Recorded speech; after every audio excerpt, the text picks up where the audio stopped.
course, has changed over the last 50 years. For Artemis 1 today, women make up 30% of the launch team. But when we first stepped on the moon with Apollo 11 in 1969, take a look at this picture here. You see this woman highlighted near the center there?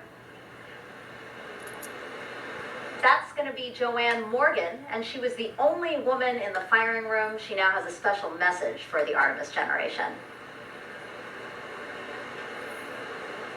Hello, I'm Joanne Morgan, and I am so excited for Artemis 1. This flight test will bring new knowledge to people on Earth, and I'm thrilled to see such a diverse team at the LCC making it happen. Firing Room 1 is a different sight today than when I was on console for Apollo 11. I was totally focused on doing my job and never thought about being the only woman in the room.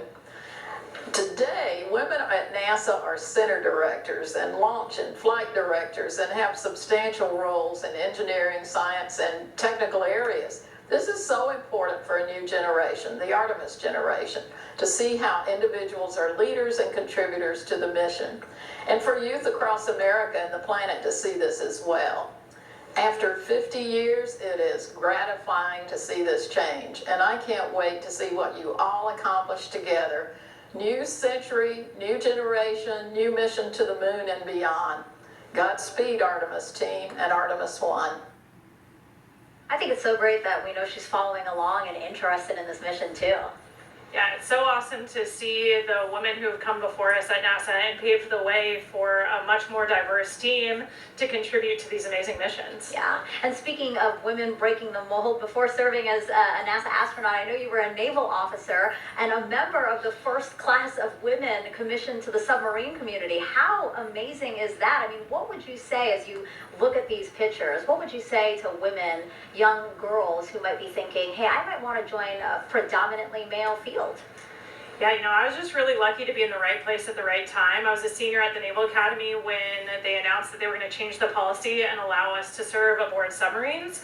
But even before that change happened, I knew that I was passionate about serving in that role and I was dreaming about it. So I think allowing yourself to really examine what your passions are and be brave enough to dream that you could actually do those things. I had awesome mentors who encouraged me along the way and told me never close a door on yourself. You always want to put yourself in the roles you're most passionate about, especially if you're going to challenge yourself. Doing something you love that's hard is so much better than doing something that you're not as well suited to. So I was just lucky I had some awesome leaders in my life who encouraged me to be brave enough to dream so that when those opportunities presented themselves, I was ready to take them on. Yeah, no, that's great. Having mentors is always so important because, yes, sometimes you don't know what path to take, especially if you're blazing your own. So it's always so nice to have somebody to talk through some of that. Absolutely.